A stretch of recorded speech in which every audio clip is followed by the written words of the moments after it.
Monsieur de la presse, un seul point fera l'objet de notre communication de ce jour. Vous vous en doutez bien, c'est la récente communication de la Commission électorale nationale indépendante en rapport avec la publication du calendrier électoral. Vous vous en souvenez bien, c'est le dimanche 5 novembre 2017 que la Commission électorale a rendu public le calendrier intégral des élections présidentielles, législatives, provinciales, urbaines, municipales et locales.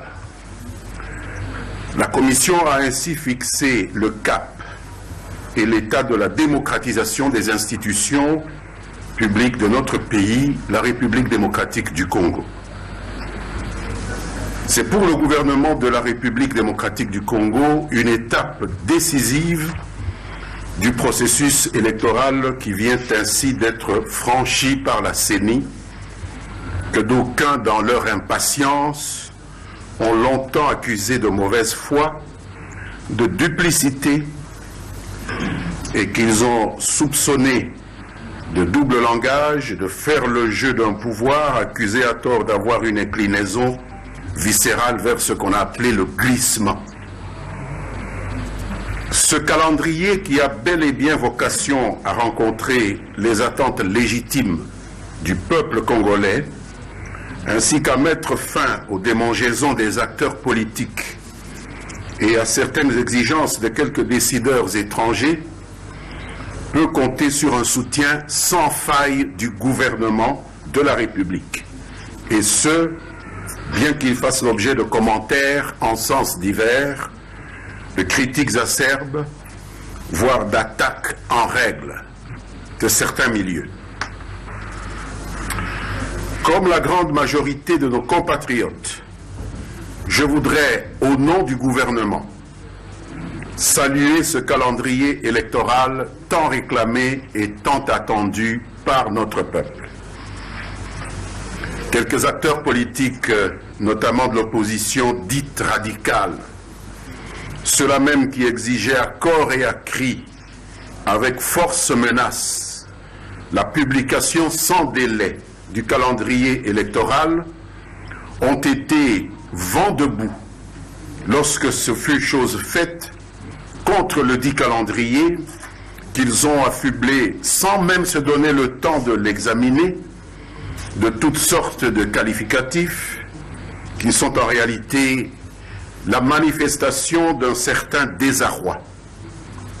Pour les uns, vous vous souvenez, ce calendrier serait fantaisiste. Pour d'autres, il est irréaliste ou encore non consensuel. Quelques-uns appellent les Congolais qui ont massivement coopéré avec la CENI pour lancer le processus électoral en participant à la réussite de l'opération de révision du fichier électoral à s'aborder le dit processus par un boycott du calendrier électoral aussitôt publié. Ils proposent à la place des projets creux de publication d'un calendrier dit alternatif. On ne sait sur base de quelle expertise. D'autres ont déclaré, le plus sérieusement du monde, que l'initiative de la Commission électorale nationale indépendante n'était pas conforme à la Constitution.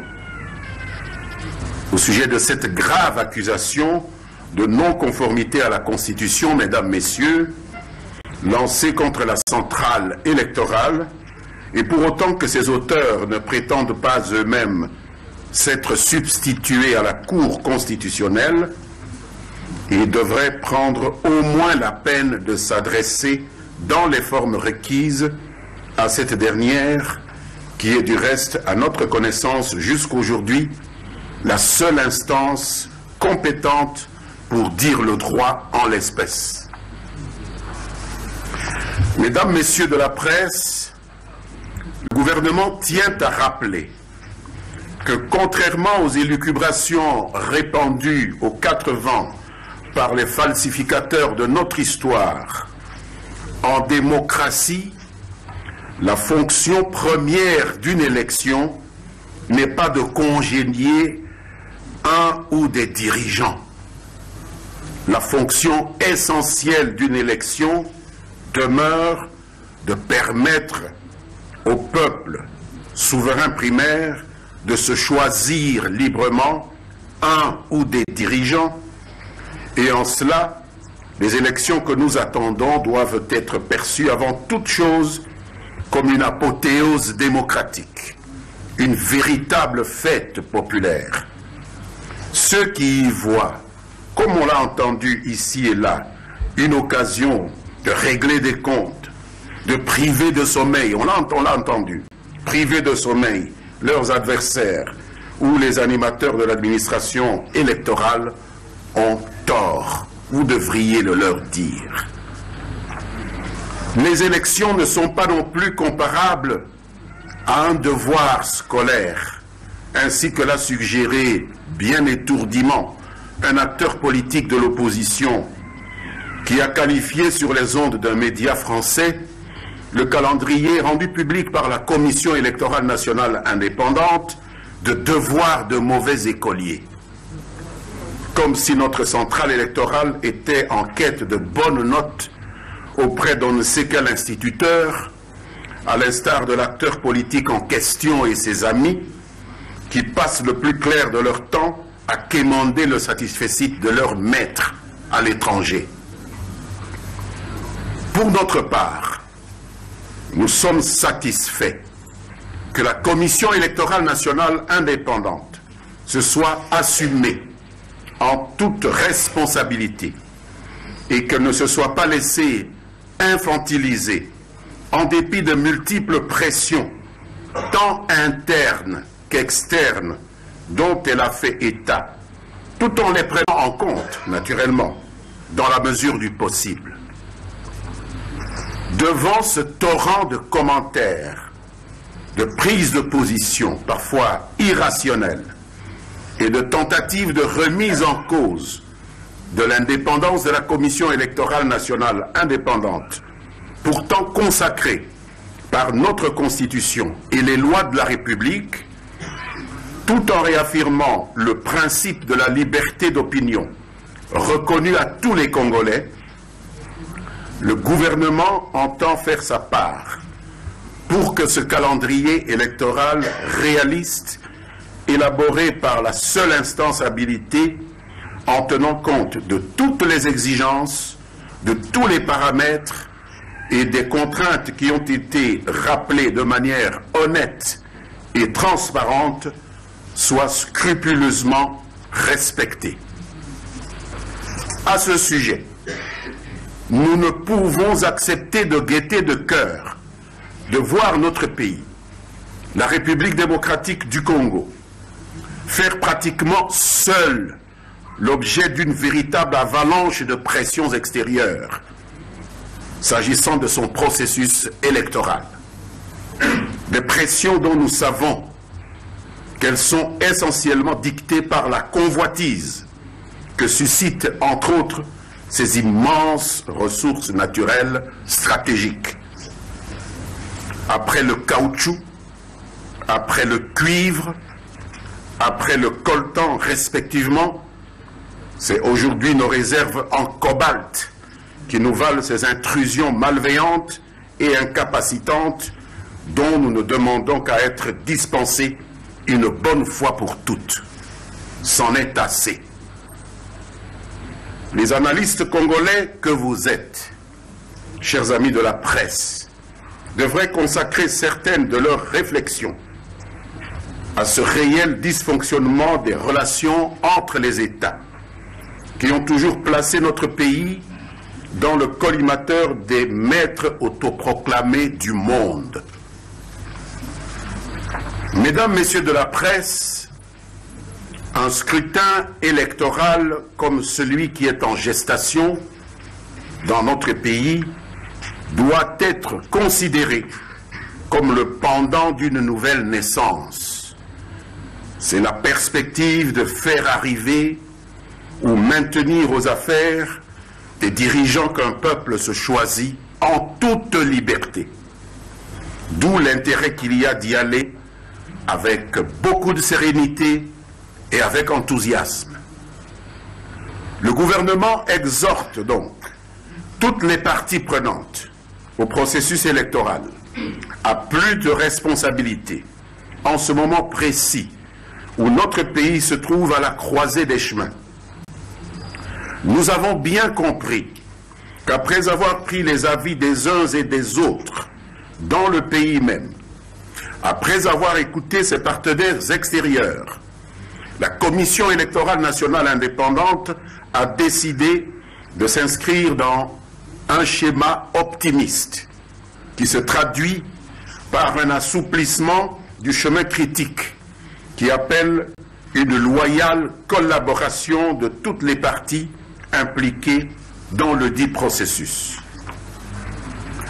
Mesdames, Messieurs, la mise en œuvre intégrale de ce calendrier va dans le sens des intérêts légitimes du peuple congolais, qui a su démontrer sa maturité politique tout au long de ces dernières années, au cours desquelles il a eu à triompher de défis autrement plus éprouvants et plus douloureux. Une maturité qui contraste malheureusement avec l'aveuglement réel ou de composition de quelques acteurs politiques dont le projet de société peut se résumer en une constellation d'ambitions égocentriques démesurées qui les poussent à des provocations déstabilisatrices constantes à tout bout de champ, en lançant des querelles byzantines sur tout et sur rien, même sur des problèmes pour lesquels des solutions existent. Il marque une préférence morbide pour des réponses conflictuelles à des problèmes de société qui nécessitent des solutions consensuelles. Il s'illustre par une fuite en avant dans des postures de pyromanes, des postures apocalyptiques, sous l'influence d'agents d'influence dont l'objet à peine voilé est d'affaiblir la résilience de notre peuple et de notre pays en se servant de l'inconséquence politique de certains parmi nous. Mesdames, Messieurs de la presse, le gouvernement engage le peuple congolais à faire preuve de vigilance face à ces égarements suicidaires pour conserver et consolider les acquis de la jeune démocratie congolaise en dépit du rythme de son évolution jugée trop lente au goût de certains. Ainsi que nous l'apprend un vieux dicton chinois, un voyage de 1000 kilomètres commence toujours par un premier pas, qu'on se le tienne pour dit. Nos compatriotes de l'opposition dite radicale et leurs amis dans la société civile ne devraient jamais perdre de vue les hécatombes où nous ont conduit les tensions internes provoquées à l'instigation d'agents d'influence étrangers, mal intentionnés, depuis les périodes d'esclavage, du colonialisme et même après l'accession de notre pays à la souveraineté nationale et internationale. Notre devoir à tous, autant que nous sommes, au-delà de nos divergences, est d'adopter une attitude citoyenne et républicaine face aux difficultés auxquelles notre nation se trouve confrontée à ce jour. Dans le cas d'espèce, plutôt que d'instruire un véritable procès d'intention contre la Commission électorale nationale indépendante, qui a la charge d'organiser les opérations électorales dans notre pays, la classe politique et la société civile dans leur ensemble se doivent, selon le gouvernement, de lui apporter, dans la mesure du possible, l'appui dont elle a besoin pour mener à bien sa mission. Car depuis 2006, rappelons-le, nous avons librement résolu que seule la voie des urnes confère l'onction populaire et la légitimité nécessaire pour participer à la gestion de la chose publique. Pas une autre. Nul n'a le droit de jeter à la poubelle cet acquis fondamental de notre histoire tumultueuse. Mesdames et messieurs de la presse, il est difficile de comprendre en effet qu'après avoir fait de la publication du calendrier électoral son cheval de bataille durant des mois, l'annonce de ce calendrier puisse devenir pour quelques-uns l'objet de contestations aussi acerbes et du reste totalement injustifiées. Les manœuvres tendant à mettre à mal le calendrier électoral, publié dimanche soir par la Commission électorale nationale indépendante, entreprises par ceux-là même qui s'étaient véhémentement opposés aux deux précédents calendriers, peuvent être à cet égard considérées à juste titre comme une tentative illégitime de confiscation de la souveraineté du peuple au profit d'interminables arrangements particuliers par un schéma de partage équitable et équilibré du pouvoir dont la plupart des Congolais ne veulent plus entendre parler. C'est aussi le moment et l'opportunité pour ceux de nos partenaires extérieurs de bonne foi, parce qu'il en existe, qui auraient eu à douter, à un moment ou à un autre, de la volonté des institutions nationales congolaises de rendre possible la tenue des élections et qui ont pour cela conditionné leur accompagnement à la publication d'un calendrier électoral, de démontrer désormais que leur solidarité, maintes fois déclarée avec la République démocratique du Congo, n'est pas factice, ni intéressée, ou conditionnée par l'abandon par notre peuple de tout ou partie de sa souveraineté à leur profit. La feuille de route assortie des contraintes objectives que la Commission électorale nationale indépendante a livrée à l'opinion dimanche a besoin d'un accompagnement sans faux fuyant de toutes les parties prenantes. Il importe à cet égard que chacun accomplisse sa part pour que pour la première fois, grâce à des élections libres, transparentes et apaisées, un passage de pouvoir pacifique et civilisé se fasse dans ce pays qui n'entend plus revivre le drame atroce de la neutralisation politique, suivi de l'assassinat de Patrice Emery Lumumba, d'heureuse mémoire, élu légitime du peuple congolais en 1961. Mesdames, Messieurs, c'est la raison pour laquelle le gouvernement de la République prend acte du communiqué plein de bon sens, publié à cet effet par le département d'État américain, qui a salué la publication du calendrier électoral de la CENI et invité toutes les parties prenantes, ainsi que le peuple congolais tout entier, à l'union sacrée en vue de faire aboutir ce processus historique. Un communiqué qui, soit dit en passant, va dans le même sens que la déclaration faite par l'ambassadrice des États-Unis d'Amérique auprès des Nations Unies, que certains dans quelques groupes politiques inconséquents avaient naïvement pris pour la mère Fouettarde il y a quelques semaines encore, lorsqu'elle avait visité notre pays. On ne le dira jamais assez, le destin collectif de ce pays est entre nos mains et entre nos mains seulement. Et à défaut d'être comptables de nos propres responsabilités, nous, Congolais, serons tous, tant que nous y sommes, collectivement jugés à l'aune de notre patriotisme. Je terminerai mon propos de ce jour en confirmant que la publication par la Commission électorale nationale indépendante d'un calendrier global et rationnel pour la tenue de l'ensemble des scrutins à bonne date dont il est question est l'expression de la forte détermination d'un homme, le président de la République, Joseph Kabila Kabange, garant de la Constitution, qui, contre vents et marées, a su rester légaliste jusqu'au bout. Ce calendrier constitue en lui-même un cinglant démenti aux oiseaux de mauvais augure qui prédisaient un recul de la République démocratique du Congo sur la voie de la démocratisation de ces institutions politiques que le chef de l'État aurait délibérément planifiées. Force est maintenant de se rendre à l'évidence qu'il n'en est rien. Je vous remercie pour votre aimable attention. Et bien, on va entrer à la deuxième partie.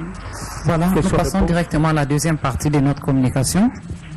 Vous n'avez qu'à lever les doigts, vous vous présentez, mais je sollicite vraiment qu'il y ait une seule question à chacun pour laisser le temps à d'autres personnes. Merci, je suis Michel Issako, journaliste et reporter à Maine Télévision. Monsieur le ministre, porte-parole du gouvernement, vous avez soutenu, comme vous avez dit, le gouvernement congolais a soutenu donc le communiqué du département américain. Mais dans ces communiqués, on a demandé aussi qu'il y ait la liberté de manifestation publique. Est-ce que le gouvernement est prêt pour que les élections se déroulent dans de bonnes conditions, comme vous avez dit tantôt, de lever cette mesure de manifestation publique qui était suspendue pour que les partis politiques s'expriment devant tout le monde et autres? Merci pour cette question. Elle me permet de clarifier une chose. Les manifestations publiques ne relèvent pas de la compétence du gouvernement central, selon les dispositifs de la loi et de la Constitution congolaise. Elles relèvent des autorités provinciales.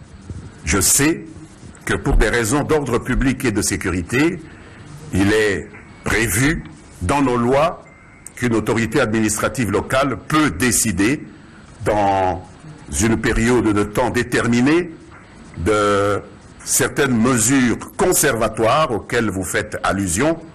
Et donc, je ne saurais pas répondre au nom d'un ou de plusieurs gouvernements de province, d'une ou de plusieurs autorités locales. Et en ce qui me concerne, la Constitution congolaise dont le gouvernement a la mission d'assurer la stricte application continue de reconnaître la liberté de manifester. Et là-dessus, nous sommes tout à fait d'accord avec cette partie du communiqué du gouvernement américain, mais lequel communiqué n'a jamais dit qu'on peut manifester en violation de la loi, en violation de l'ordre public, en violation des impératifs de sécurité et en violation des droits des autres. Voilà la précision que je tiens à vous apporter. Je vous remercie en tout cas d'avoir posé cette question parce qu'il y a trop de confusion à ce sujet. Kamanda RFI, monsieur le ministre, est-ce que vous pouvez clarifier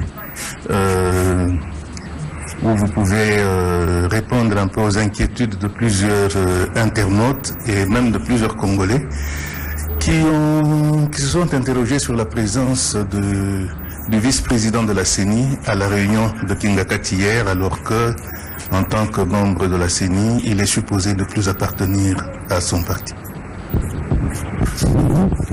Je ne connais pas la disposition de la loi qui affirme que le fait d'être désigné dans une institution d'appui à la démocratie fait perdre à une personnalité congolaise son appartenance à son regroupement ou à sa formation politique d'origine.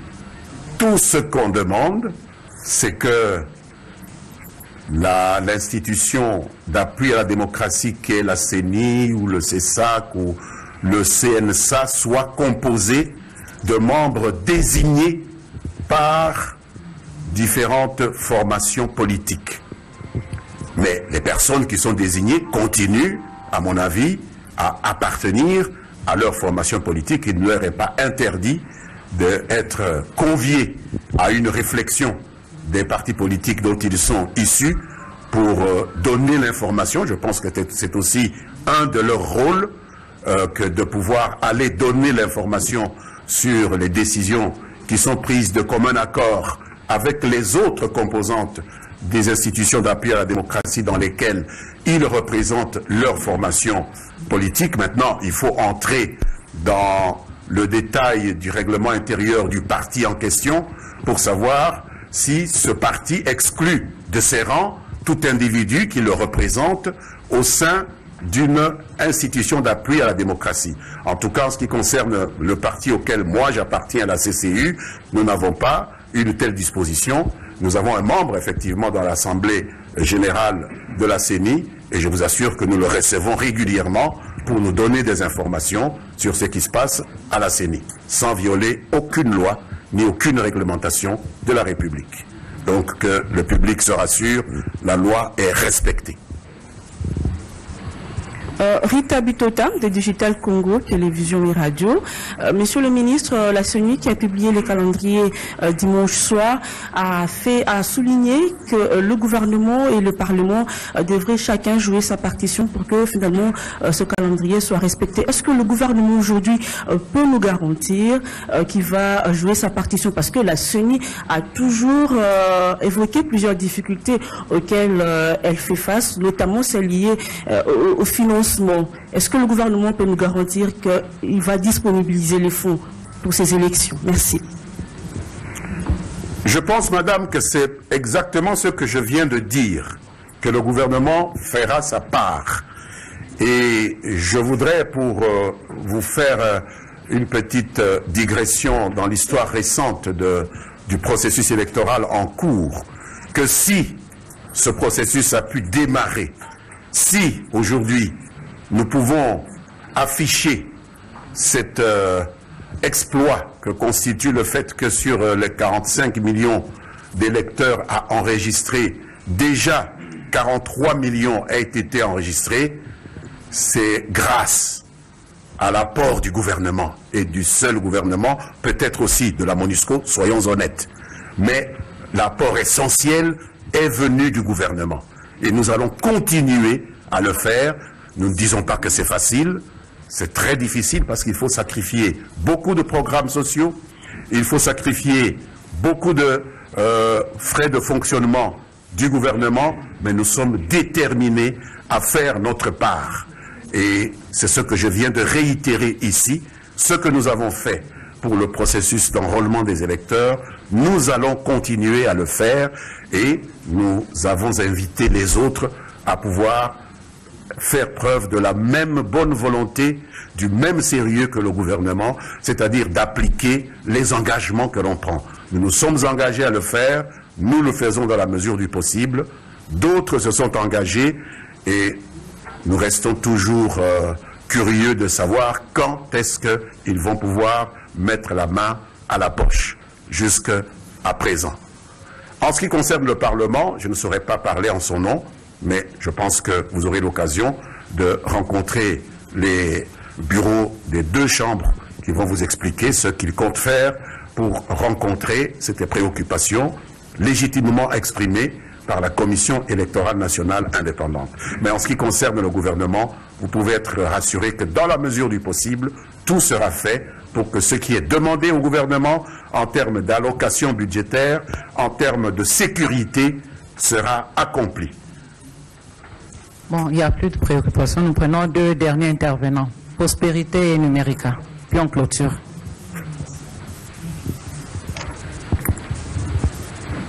Eugène Condé pour les comptes du journal La Prospérité.